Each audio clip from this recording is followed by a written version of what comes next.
반갑습니다. 형님들 안녕하세요. 오늘도 제 숙TV 생방송 와주셔서 감사드리고, 생방송 보신 형님들은 추천이나 즐겨찾기 눌러주시고, 유튜브로 보시게 된 분들도 구독이나 좋아요 부탁 좀 드리겠습니다. 자, 오늘도 스테판 커리라든지 뭐 요키치, 벤케로 결장 변수가 좀 있어요. 그래서 내일 아침까지 좀 살펴보기는 봐야 돼요. 오늘도요. 자, 일단 먼저 필라델피아 대 뉴올 경기. 지금 이제 뉴올은 자이언이 복귀를 했고, 저번에 이제 백투백은 빠졌습니다만 오늘 경기는 뛸 걸로 보이긴 합니다. 이게 뉴올리언스도 또 이제 좀 부상이 있어요. 허브 존스도 못 나와. 허브 존스가 사실 3&D의 정석 같은 선수거든요. 수비적인 기여도도 좋고 3점도 꽤나 넣어주는데, 트머삼 같은 경우는 요즘에 1옵션 역할을 해주고 있다. 제가 그런 말씀을 드렸었는데, 그래서 지난번에 이제 자이언이랑 트머삼이 동시에 결장하는 경우에는 뉴올리언스가 득점이 많이 모자랄 수가 있다. 제가 그런 분석을 했었었고, 포틀랜드한테도 패배를 했었잖아요. 저는 그 경기는 제 분석이 맞아들었다고 생각하는데, 내일은 트머삼도 없고 잉그램도 없는데 허브 존스까지 빠져. 그러면은 아마 자이언이 제가 봤을 때는 긴 출전 시간을 가져가기가 어렵거든요. 30분 이상 뛴다거나 그렇진 않을 것 같아. 물론 뭐 맥컬럼을 믿을 수도 있고 디존테 머레이도 생각보다는 좋아졌어요. 그건 맞는데, 일단은 뉴올리언스는 기본적으로 잉그램이나 트머삼이 빠지는 거는 잠재적으로 득점을 해줄 수 있는 애들을 봤을 때 꽤나 훌륭한 스코어러들이 빠지는 셈이라 저는 그거는 좀 거슬립니다. 그리고 필라델피아도 오늘 또 엔비드가 못 나와요. 원래는 엔비드가 요즘에 좀 부상을 회복한 느낌이 있었었고 나올 때마다 잘했는데, 이제 백투백일 때 몇 번 빠지다가 오늘은 이제 백투백도 아닌데 충분히 휴식을 취했는데 결장이거든요. 일단은 요즘 필라델피아에서는 확실히 엔비드의 이런 득점 존재감이 상당한데 빠지는 거, 이거 생각보다 크다고 봅니다. 그래서 내일은 필라나 뉴올이나 평소보다는 득점원들이 많이 좀 빠지는 걸로 저는 보이거든요. 나는 일단은 이거는 핸디 접근은 좀 어려워. 이 자이언이 나와서 생각보다 잘했지만은 긴 출전 시간이 기대하기가 어렵고, 짧게 뛰다 보면 당연하게도 점수가 모자랄 수가 있겠죠. 득점이. 필라델피아도 엔비드가 없는 거. 물론 뭐 폴 조지나 맥시가 뛰긴 하지만은 저는 늘 폴 조지는 확실히 노쇠화가 보인다. 맥시 작년이나 뭐 그전에 비해서도 확실히 좀 야투율이라든지 활약 자체가 많이 떨어져 있는 상황이다. 이런 말씀 많이 들었었던 것 같고요. 그런 관점에서 나는 뉴올리언스가 사실 페이스가 빠르지만은 이 정도로 득점원이 빠지게 되면은 많은 득점을 올리기가 어렵다고 생각을 해요. 그리고 필라델피아도 얘네들 좀 이제 경기를 보면은 맥시 같은 애들은 스피드로 승부하는 스타일인데, 경기를 보면은 그렇다고 필라델피아가 빠른 운영을 하진 않거든요. 더 트랜지션보다는 하프코트 오펜스를 즐기는 편이고, 그거는 저는 필라델피아의 기조가 메시의 장점을 살리기가 좀 어렵다고 생각이 되긴 합니다. 저는 이 경기는 일단은 좀 언더 생각 중이기는 해요. 기본적으로 필라델피아는 되게 느릿느릿하게 하는 팀이고, 여기에 있는 것처럼 야투 방어나 3점 방어는 좋지가 못한데 얘네들도 최대한 상대를 못 던지게 하는 류에 속합니다. 그러다 보니 실점 자체는 적은 편으로 유지가 되고 있고, 저는 이 경기는 그냥 기준점 자체는 언더 보는 게 맞다 싶긴 합니다. 엔비드가 빠지는 점, 뭐 트머삼이나 이런 애들이 뛸 수 없는 점들, 그런 점들 신경 써가지고 언더만 보고 있고요. 저는 핸디는 이 경기는 피하도록 하겠습니다. 뉴올리언스의 프레임 보기도 어렵고 필라델피아 보기도 어려워. 승패조차 어렵다고 생각합니다. 다음 경기 올랜도 대 미러키 경기인데, 형님들 이게 올랜도가 아마 로토와이어에는 지금 아웃으로 되어 있는데요. 내가 봤을 때 그게 아직 업데이트가 안 된 것 같아. 벤케로는 저는 내일 뛸 가능성이 있다고 보입니다. 원래부터가 어제 경기에 복귀를 하기로 되어 있었는데 복귀를 안 했고 오늘 경기에 뛴다고 예정이 되어 있었거든요. 그래서 미네소타전 백투백에서 첫 경기를 거르고 미러키전을 타겟을 잡고 있다. 저는 아마 내일 벤케로가 뛴다는 마인드입니다. 그 밖에 근데 뭐 석스나 모리츠 바그너, 프란츠 바그너, 헤이스까지 결장을 하다 보니까 올랜도는 벤케로가 돌아온다고 해도 사실 라인업상으로는 그렇게 힘을 받을 만한 상황이 아니에요. 그리고 벤케로도 이제 갓 복귀하는 거기 때문에 이 경기도 벤케로가 저는 길게 뛰진 않을 거라고 봅니다. 그래서 딱 벤케로가 왔다고 해서 올랜도의 공격이 확 좋아지겠냐, 그렇게까지는 생각은 안 해요. 사실 여기에는 지금 올랜도는 뭐 백투백이기도 하고 어제 미네소타한테 패배도 했었고, 백투백에다가 지금 득점이 큰 문제란 말이죠. 여기 적혀 있는 것처럼 오늘 경기는 포함이 안 된 거지만은 올랜도는 최근에 일단 득점이 100점을 못 넘고, 아마 이제 수비는 8경기로 높이면 100점은 넘을 텐데 어쨌든 이것도 되게 낮은 수치입니다. 최근에 올랜도가 이제 그래서 8경기 동안에는 득실이 전부 합쳐가지고 200이 안 돼요. 확실한 언더팀이라는 거고, 특히 공격이 많이 안 된다. 벤케로는 아무래도 조금 이제 올라운더 스타일이죠. 약간 르브론처럼 팀을 버프 시켜줄 수 있는, 그리고 시즌 초반에 나올 때는 본인의 커리어 하이 갱신도 하고 여러모로 기대감을 모았는데 부상 때문에 내일 올랜도에 벤케로가 뛴다고 해도 저는 공격이 확연하게 달라질 것이다, 그렇게까지는 안 보거든요. 지금 부속품들도 그렇게 쓸만한 상태는 아니어가지고. 반대로 요즘에 미러키는 되게 잘하고 있습니다. 제가 지난번 경기 때는 이제 샌안토니오전에 토론토전에서 쿤보가 슈팅핸드에 이제 좀 손이 찢어지는 그런 부상을 당했었고, 바로 다음 경기 이제 샌안토니오전에서는 글쎄 쿤보가 제대로 된 활약을 할 수 있을지 궁금하다. 릴라드도 갑작스럽게 캐시업이 떠가지고 이렇게 공격이 조금 흔들릴 수 있는 상황이었는데, 어쨌든 둘 다 나왔고 경기 내적으로도 릴라드나 쿤보나 다 잘했거든요. 특히 요즘에 미러키는 여기에 나와 있는 애들 말고도 외곽이 상당히 훌륭합니다. 외곽이 참 좋은 상태인데, 일단 쿤보가 직전 경기 샌안토니오전도 손이 찢어졌지만 충분히 좋은 활약을 했잖아요. 쿤보가 이제 최근 2시즌 동안 올랜도라는 극수비팀을 상대로는 기록이 상당히 좋습니다. 23-24 시즌부터 맞대결 3경기 동안 평균적으로 일단 많이 뛰었고, 득점 자체가 35, 37, 37 굉장히 많은 득점을 해줬단 말이죠. 그리고 평균 이런 야투율 같은 것들도 44%로 한번 꼬라박은 적이 있지만은, 네, 이날도 뭐 자유투 같은 거 19개나 얻어내가지고 15개를 넣으면서 다른 부분에서 많이 메꿨단 말이에요. 그래서 쿤보는 보통 올랜도란 이런 높은 수비진을 상대로도 잘 뛴 편에 속한다, 그런 게 보입니다. 더구나 지금 올랜도는 뭐 비사제가 있긴 하지만은 모리츠 프란츠 바그너도 없고, 물론 뭐 웬카주나 조나나 아이작 이런 애들이 막아서겠지만은 올 시즌에 쿤보가 상당히 좋은 시즌을 보이고 있는 중이기 때문에 저는 아무래도 미러키 쪽에 조금 더 손이 가요. 올랜도에 벤케로가 왔다고 해서 많은 것들이 그냥 한순간에 달라지기는 저는 어렵다고 보고, 요즘에 폼 자체도 미러키가 좋아서 물론 이제 어려운 올랜도 원정 그런 거긴 하지만 저는 밀키 사이드에다가 언더 보고 있거든요. 사실 미러키도 그렇게까지 지금 업템포 팀이라든지 공격 농구 그런 거를 하는 거는 아닌 걸로 보여가지고 저는 언더 쪽으로 생각을 해보고 싶고요. 그리고 밀키 사이드 그렇게 보도록 하겠습니다. 자, 다음 경기 인디애나 대 골스 경기인데, 저는 어제 이런 얘기를 했었어요. 커리가 오늘 이제 디트로이트전 그때 뛰는 거 아니면은 다음날 결장을 할 수가 있다. 제가 봤을 때는 지금 커리는 아마 못 뛸 걸로 예상을 일단 하고 있어요. 여기는 퀘셔업으로 적어놨는데 아마 못 뛸 가능성이 저는 있다고 생각을 합니다. 지금 일단 나온 소식상으로는 커리가 오늘 되게 못했습니다. 야투율도 별로 없었고 3점도 많이 날렸는데, 일단은 오늘 경기는 뛰었었고, 여기 있는 거 추가적으로 글귀가 달려있는 거 보면은 커리는 아마 안 뛸 거다. 골스의 지난 3번의 백투백 경기를 한 번 빼고는 다 이제 안 뛰었다고 하거든요. 그래서 여기 나와 있는 게 이제 스테판 커리고, 올 시즌 게임 로그 중에 결장한 경기가 한 7경기 정도 되거든요. 그 중에 이제 백투백 경기, 이건 백투백 한 번, 두 번 다 쉬었네요. 그리고 밑에 있는 것도 여기는 백투백도 아닌데 그냥 부상 후유증 때문에 쉬었었고, 이때는 백투백 5일, 6일 앞경기를 쉬었습니다. 그리고 27, 28 앞경기 쉬고 그 다음 경기 뛰고, 4일, 5일 앞경기 쉬고 그 다음 날 뛰고, 이런 식으로 백투백 중에 한 경기는 쉬고 있거든요. 근데 오늘 경기 뛰었고 내일 아마 못 나올 가능성이 저는 상당히 높다고 봅니다. 저는 여러 차례 커리가 있고 없고는 이런 식으로 골스라는 팀의 플러스 마이너스 상으로도 10점 정도가 보인다. 그리고 커리가 빠진 골스는 득점에서 15점이 감소를 하고요. 실점도 한 6점가량이 줄어든다. 이런 식으로 커리가 없을 때 20점가량 언더로 갈 수가 있다. 방금 보여드린 수치로는 커리가 뛴 경기와 안 뛴 경기를 비교를 해보면은 커리가 빠지게 되면 득점이 6점이 감소를 하고요. 대신에 이제 실점 같은 경우는 한 8.7점이 좋아져가지고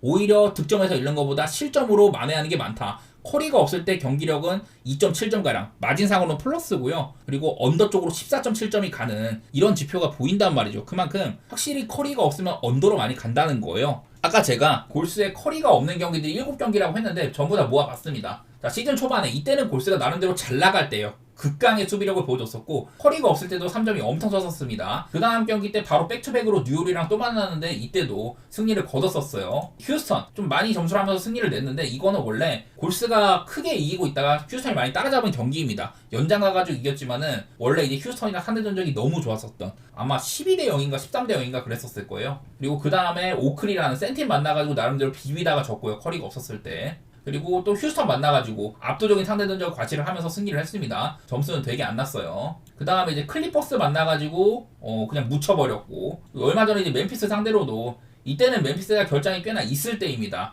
요즘처럼 멤피스가 모란트 빠지고 알다마 오락가락하고 이럴 때인데, 그때 한번 커리가 없을 때도 3점이 54%인가로 터져가지고 이긴 적이 있었었죠. 이런 식으로 골스는 커리가 없을 때도 5승 2패로 그렇게 나쁘진 않았어요. 일단 뭐 백투백에다가 커리가 없다, 공격에 구심점이 없다, 이런 장애 요소는 있지만은 사실 승패는 내다보기가 어렵기는 해. 요즘에 인디애나는 엄밀히 말하면 평균적으로는 잘하는 편이에요. 내일도 할리버튼 퀘스천업을, 터너 퀘스천업을 이렇게 있긴 한데, 글쎄 할리버튼이 요즘에는 그래도 결장하는 빈도가 적은 편입니다. 저는 나올 가능성이 조금 더 높다고 보고는 있고요. 그냥 확실히 요즘에 인디애나는 저점이 높아. 오락가락 할 때가 많이 있었지만은 그래도 요즘에는 기본빵 이상은 해주는 부분들, 그런 것들이 보이기는 해요. 올 시즌에 한번 얘네들이 붙었을 때도 골스 홈이었는데 인디애나가 승리를 했었거든요. 111대 105 정도로. 이날 이제 얼추 그냥 살펴보면은 할리버튼도 좀 소극적이었었고 인디애나는 그냥 평범했습니다. 야투 같은 거라든지. 근데 이제 골스에서는 커리도 뛰었는데 커리의 야투율이 정말 안 좋았었고 대신에 쿠민가가 활약을 했지만은 쿠민가는 지금 없죠. 제가 어제도 골스는 지금 리머텍이 안 된다. 자유투라든지 이런 레이업 빈도에서 리그에서 가장 적은 득점 수치를 보여주고 있다. 이런 말씀 드렸었는데 그나마 이날은 쿠민가가 있었기 때문에 좋았다는 거거든요. 위긴스도 충분히 좋은 리머텍 해주고 이런 선수들이 내일 둘 다 없단 말이야. 내일 또 위긴스가 또 못 나와요. 이런 개인사 때문에. 그러다 보니 내일은 골스가 일단 저는 커리가 못 나온다고 보고 위긴스도 없고 쿠민가도 없다. 이런 상태라면은 아무래도 인디애나의 손을 좀 들어주는 게 맞다고 봅니다. 여기 있는 것처럼 요즘에 인디애나 나름대로 공격이 꽤나 잘 돌아가고 있는 중이고 222.5를 언더를 보는 건 저는 그냥 단순히 커리가 빠져가지고 언더 보는 건데 이게 인디애나의 요즘 공격 모양새라든지 골스가 아까 봤던 것처럼 커리가 없을 때도 5승 2패로 꽤나 선전을 했던 것들 그런 것들을 좀 생각을 해보면은 애매해요. 인디애나의 사이드라든지 언더나 전부 애매한데 그리고 제 시각 자체는 저는 인디 사이드의 언더 그렇게 보도록 하겠습니다. 자, 다음 경기 뉴욕 대 오클라호마 경기 한번 보도록 하겠습니다. 자, 올 시즌에 얼마 전에 얘네들이 붙었었어요. 1월 4일날 붙었으니까 뭐 일주일도 안 됐어. 그때 맞대결을 했는데 그야말로 그냥 미리 보는 플레이오프였었거든요. 이날 엄청 치열했습니다. 서로 간에 리드도 많이 바뀌고 뉴욕도 충분히 잘했는데 117점을 내면서 홈에서 승리를 했었습니다. 오늘은 뉴욕 원정입니다. 메디슨 스퀘어 가드로 가는데 자 이날 전반적으로 뉴욕은 주전들이 전부 40분 이상을 뛰었습니다. 탐 티보드 감독의 색깔대로 원래부터 주전을 많이 쓰는 감독이에요. 그러다 보니 주전들을 엄청 갈아 썼습니다. 이날 브런슨이 또 별로 못했습니다.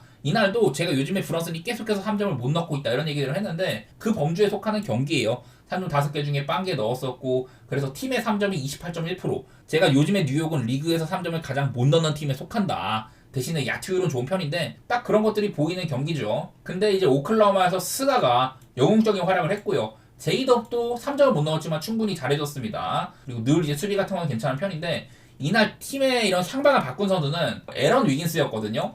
에런 위긴스가 사실 오클라호마에서는 약간 좀 계륵 같은 느낌이 있기는 한데 이날은 그냥 위긴스가 게임을 가져왔다고 봐도 돼요. 그 정도로 잘해줬었고 그냥 직전 경기는 되게 거의 뭐 플레이오프를 방불케 하는 경기였었다. 그걸로 요약하면 될 것 같은데 지금 뭐 일정상으로 뉴욕 닉스는 여전히 이 브런슨이 3점이 큰 문제거든요. 여기도 보면은 야투는 잘 들어가는데 3점이 안 들어간다. 이렇게 나와 있잖아요. 뉴욕은 이 브런슨 최근 9경기 이 기간 동안 브런슨의 3점이 14%다. 이게 정말 커요. 공도 제일 많이 만지고 플레이 메이킹도 해주고 슛까지 해주는 그런 선수인데 3점이 너무 안 들어가가지고 상대가 지금 브런슨의 3점 같은 게 큰 위협이 안 되다 보니까 브런슨도 선택지가 좁아지는 거죠. 그러다 보면 코트가 좁아질 수밖에 없고 좀 오클라호마 입장에서는 좀 좋은 요소가 있다. 그렇게 보이는 것 같아요. 이런 것들이 있다 보니 브런슨은 뉴욕의 에이스, 스가는 오클의 에이스인데 에이스 차이가 명확하게 갈린다고 보이긴 합니다. 물론 이제 오클이 클립을 상대로 15연승을 마감하는 패배를 하긴 했지만은 워낙에 그 경기도 명승부였었고 서로 간의 리드가 엄청나게 바뀌어대고 확실히 보면은 오클은 지금 최근에 뭐 뉴욕, 보스턴, 클블 또 뉴욕 이런 식으로 어려운 일정을 치르고 있지만은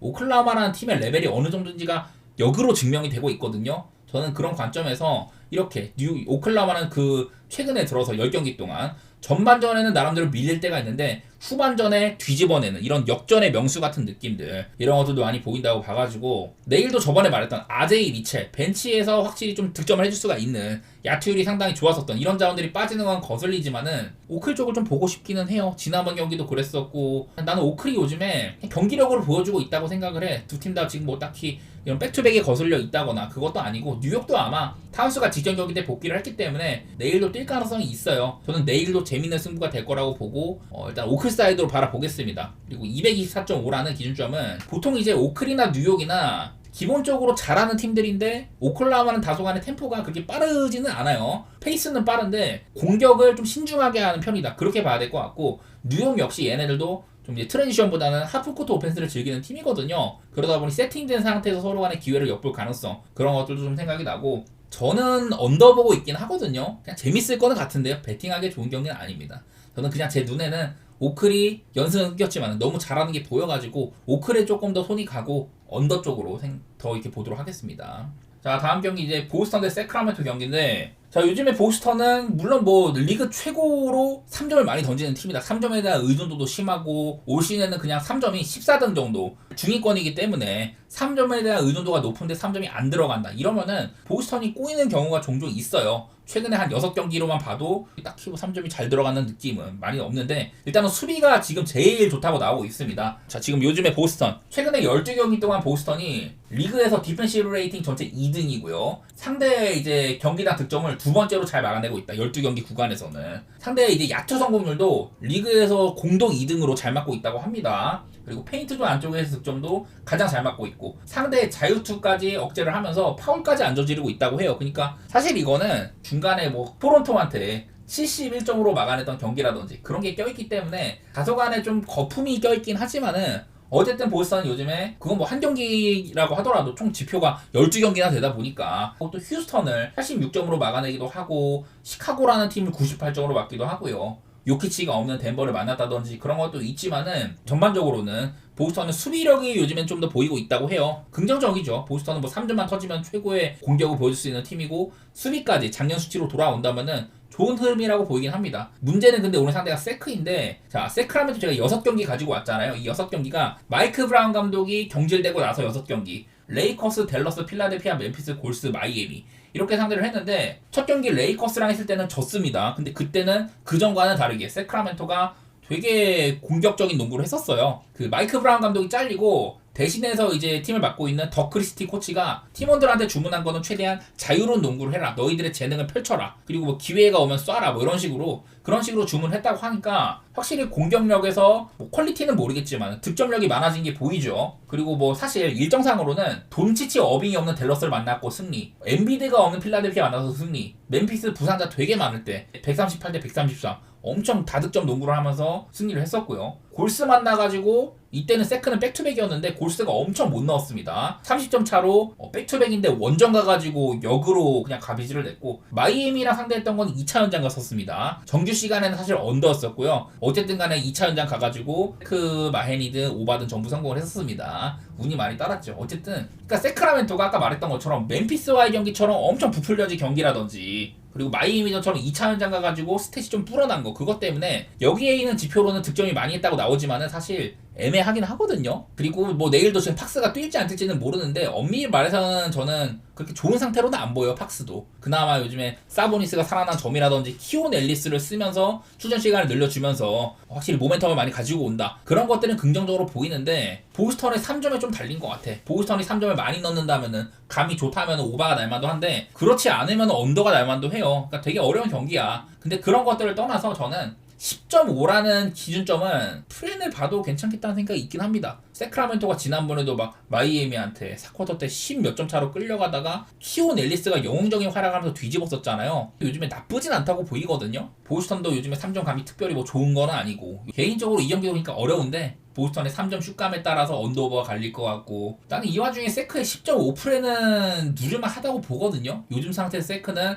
엄청 못할 때보다는 좋아졌고 10.5 정도면은 난 누를만도 한 것 같아. 그리고 230.5는 일단 전 오바 보고 있긴 합니다. 아까 제가 보스턴이 그 요즘 수비 스탯이 좋다. 세크라멘토도 사실 짜여진 공격을 잘하는 건 아니다. 그런 얘기를 했는데 저는 그래도 오바 같은 건 좀 볼만도 할 것 같아요. 막연하게. 일단 제 시각 자체는 언더보다는 오바가 가깝다고 보고 세크의 프렌 쪽으로 생각해 보도록 하겠습니다. 자, 다음 경기 시카고 대 워싱턴 경기 있는데요. 자, 이거는 저는 매번 시카고가 요즘에 언더오버 상으로 참 오바가 안 난다. 그런 얘기들을 들었었죠. 제가 여기는 지금 10경기라고 되어 있는데 아마 이제 13경기일 거예요. 13경기. 시카고 최근에 13경기 중에 언더가 10번이었을 거예요. 오바는 3번밖에 안 났다. 그래서 시카고 경기는 늘 기준점도 높고 생각보다 언더가 안 한다는 점. 특히나 요즘에는 3점 슛의 빈도도 좀 줄어드는 모양새가 있고 원래는 경기당 44, 5번 정도 이렇게 3점을 던졌었는데 요즘에 3경기 동안에는 3점 슛 시도 자체가 37, 39, 35 되게 좀 낮게 던지고 있거든요. 그런 부분들이 보여. 달라진 모양새라든지 시카고는 사실 생각보다 오바가 그렇게 많이 안 난다. 이거를 보셔야 될 것 같고 엄밀히 말하면 시카고는 리그에서 거의 뭐 가장 빠른 팀이고요. 워싱턴도 순위권 안에 드는 빠른 페이스를 보여주는 팀인데 얘네들의 올 시즌 맞대결이 2번이 있었는데 전부 다 언더였었거든요. 시즌 초반 11월 달에 127대 108 1월 2일인데 그때도 125대 107 점수가 되게 안 났어요. 기준점에 비해서는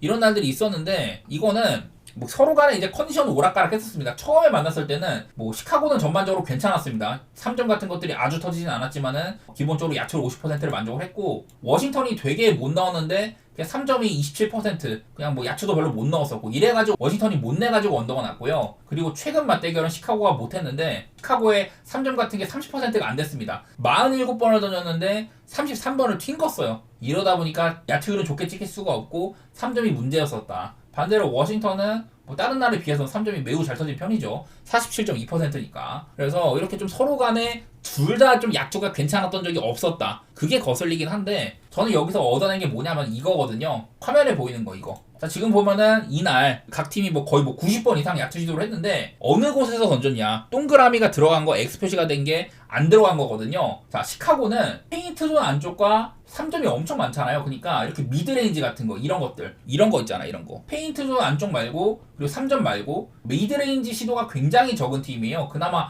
워싱턴은 몇 개 있긴 한데 그 다음 경기도 시카고는 이렇게 좀 셀 수도 있어. 4번밖에 없습니다. 이 정도로 시카고는 페인트존 안쪽에서의 좀 가까운 림이나 가까운 곳에서의 득점, 혹은 뭐 3점 시도, 이런 것들이 되게 눈에 띄고, 워싱턴도 사실 미드레인지가 그렇게 많은 편이 아닙니다. 이게 오늘 제가 몇 번 소개해드렸던 다른 팀이랑 비교를 해볼게요. 자, 이 오클라호마랑 뉴욕 경기인데 뉴욕도 약간 미드레인지가 별로 없어. 근데 오클은 아무래도 뭐 스가나 제이덥 이런 애들이 있기 때문에 미드레인지 시도가 상당히 많은 편에 속합니다. 이런 게 많이 보이죠. 그리고 뭐 인디애나 대 골스 경기도 보면은 얘네들도 아까 봤던 시카고 대 워싱턴 거 양상에 비해서는 미드레인지 빈도 같은 게 되게 많아요. 그러니까 아무래도 이거는 좀 쉬운 찬스죠. 미드레인지는 마크맨 같은 게 좀 이렇게 인사이드에 편중돼 있다거나 그런 상태인데, 시카고 대 워싱턴 구도는 미드레인지가 굉장히 적은 거. 그러니까 가능하면 얘네들은 인사이드 아니면 외곽에서 하고 싶은 거야. 특히 시카고가 많이 그런 색깔이 나고요. 이러다 보니 기복을 많이 탄다는 소리입니다. 한마디로 좀 쉬운 득점 찬스를 많이 안 살리는 거, 그게 많이 보인단 말이죠. 그래서 세팅상으로는 가능하면 3점을 많이 던져라, 인사이드에서 기회가 나면 올려라, 뭐 그런 것들이 보이는데, 저는 이거 같은 부분들이 양 팀이 서로 붙었을 때 야투 기복이 한쪽이 크게 좀 처진다든지, 그리고 뭐 3점이 안 들어가면 망가진다든지, 한쪽이니까 크게 막 우세한 쪽이 있었잖아요. 저는 그게 이 미드레인지 시도 같은 게 적고 좀 이지 찬스를 많이 안 시도하고 가능하면 외곽을 쏜다든지, 인사이드에서 기회가 안 엿보이면은 재차 또 다음 기회를 노린다든지, 그런 것들이 많이 있는 것 같아요. 저는 그것 때문에 이 경기도 한번 또 언더 생각 중입니다. 시카고가 요즘에 그 13경기 중에 오바가 3번밖에 없었다. 그런 것도 생각이 나고, 기본적으로는 페이스가 굉장히 빠른 팀이라서 기준점이 높지만은 저는 언더 쪽으로 한번 생각해 보도록 하겠습니다. 11.5라는 기준점도 이거 어려워요. 저는 시카고는 사실 원정에서는 괜찮은데 홈에서는 오락가락하는 부분도 많이 있고 별로 좋은 선택지는 아니라고 보입니다. 물론 내일 워싱턴이 좀 안 터지고 시카고는 터지고 이러면은 11.5 충분히 만족할 수가 있겠죠. 근데 요즘 시각으로는 그것도 편하다고는 안 보여가지고 저는 이건 핸디는 피하고 그냥 언더 정도만 생각해 보도록 하겠습니다. 마지막으로 덴버 대 브루클린인데, 덴버 내일도 요키치가 퀘셔너블입니다. 지금 덴버는 요키치가 독감을 앓고 있다고 했었고, 제가 지난번 경기 때도 요키치가 못 나올 것 같다고 했는데 그 경기도 결장을 했었죠. 클리퍼스전이었는데, 근데 클리퍼스는 작년에도 요키치가 없는 덴버, 그때는 아마 또 고든이라든지 머레이였나 막 이런 애들 결장이 되게 많았었을 때가 있거든요. 그 당시에 클리퍼스는 카와이 레너드, 폴 조지, 하든이 전부 뛰었었는데 그날 레지 잭슨이랑 디조던이 엄청난 활약을 해가지고 승리했던 적이 있어요. 직전 경기 패배는 그런 것들이 오마주가 된다. 요키치가 없는 덴버한테도 클리퍼스가 엄청 경기력이 안 좋아가지고 패배를 했었으니까. 덴버 입장에서는 요키치가 없는데도 직전 경기는 꽤나 잘 치렀었고, 글쎄 요키치가 얼마나 회복을 했을지는 모르겠지만은 경기를 안 될 수도 있다고 보이긴 해요. 여전히 보면은 쿤보라든지 릴라드 이런 애들도 독감에 걸렸을 때 거의 한 3-4경기가나 쉬었단 말이에요. 그래서 요키치가 정말 덴버에서 중요한 선수지만은 빠질 수도 있다. 왜냐면 내 상대가 브루클린이잖아. 나름대로 좀 편한 상대란 말이죠. 1승을 잡기에는 더없이 좋은 상대야. 저는 여러 차례 요즘에 브루클린 반대를 많이 갔습니다. 왜냐? 지금 DFS나 슈로더 같이 잘해주는 애들 다 트레이드로 내보냈고, 그리고 대신해서 데려온 디안젤로 러셀도 오늘 또 부상으로 못 나오거든요. 제가 여기다 못 적었는데 디로도 못 나오고 캠 토마스, 캠 존슨 같이 득점을 해줄 수 있는 애들이 많이 빠진단 말이야. 그러다 보니 공격이 안 될 수밖에 없어요. 오늘은 그나마 이제 시모스가 뛰긴 하는데, 지난번 경기 여러 차례 시모스까지 없을 때는 브루클린이 그야말로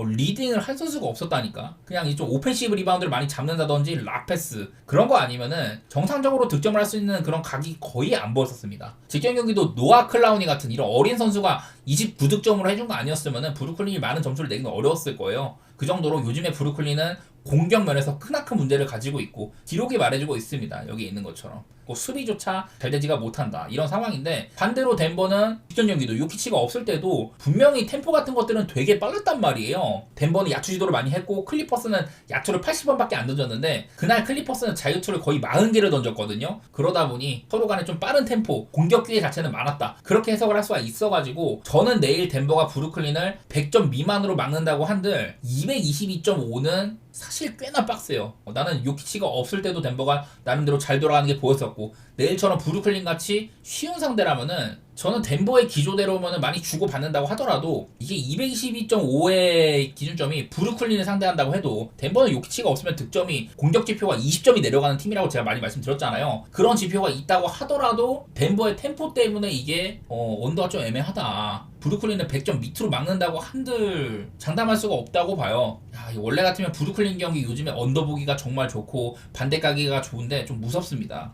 그래서 14.5라는 기준점, 저는 이거는 덴버 마인에 보긴 봅니다. 그만큼 브루클린의 상태가 안 좋고요. 디트로이트전도 15점 차, 인디애나전은 14점 차 이래가지고 요키치가 없는 덴버한테 과연 그렇게까지 얻어서질까? 이거는 고민이 되긴 되죠. 하지만 저는 아까 말했던 대로 덴버는 브루클린을 100점 미만으로 묶을 수도 있다. 물론 수비가 좋아서라기보다는 그만큼 브루클린의 공격 마무리가 잘 안 돼서 그런 거고, 그러면은 덴버는 차라리 이거는 언더보다는 그냥 핸승 보는 게 맞다고 생각이 들거든요. 14.5여도 과연 요키치가 없을 때 덴버가 그만큼 해줄 수 있냐, 그게 문제인데 가능하다고 보고 있기는 합니다. 과연 시몬스가 그래도 리딩 역할을 해줄 수 있는 친구잖아요. 그나마 브루클린이 최소한의 모습을 보여줄 수 있지 않겠냐, 그런 생각이라 저는 일단은 브루클린이기 때문에 지금 언더에다가 덴버 사이드를 보고 있긴 한데요, 그게 어렵습니다. 확답하기는 어려워, 그런 느낌인 것 같아요.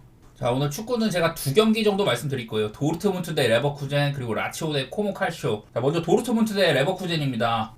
지금 분데스리가가 저는 3주 만에 재개되는 거란 얘기를 했었어요. 한 시즌에 34경기만 하기 때문에 얘네들은 크리스마스에 그냥 푹 쉽니다. 오랫동안 쉬고 돌아오는 거고, 그래서 여러 팀들이 이제 휴식기 이후에 달라지고는 해요. 제가 먼저 이런 것들을 좀 보여드리면은, 화면에 나오는 게 지난 시즌이고, 지난 시즌에 이제 크리스마스 휴식기에 들어가기 전인 16라운드까지, 다음으로 나오는 거는 크리스마스 휴식기 이후. 여기 보면은 이제 골스라는 거는 득실이고요. 그리고 PTS는 이제 승점 차이거든요. 이런 식으로 전반기, 후반기에 작년에 분데스리가가 얼마나 좀 변경이 있었는지, 그런 것들을 좀 이렇게 같이 확인을 해보려고 하는데, 작년에도 이제 바이에른 뮌헨 같은 경우는 시즌 후반기에는 되게 낮은 순위로 마감을 했습니다. 그 전반기에 바이에른 뮌헨은 일단은 50득점 15실점, 득점을 되게 많이 했고 승점도 41점을 쌓았습니다. 레버쿠젠은 계속해서 13승 3무로 무패 행진을 달렸었는데, 전반기 때는 그러니까 뮌헨이 충분히 레버쿠젠이랑 타이트한 게임을 했다는 거거든요. 근데 이후에 이제 후반기로 가니까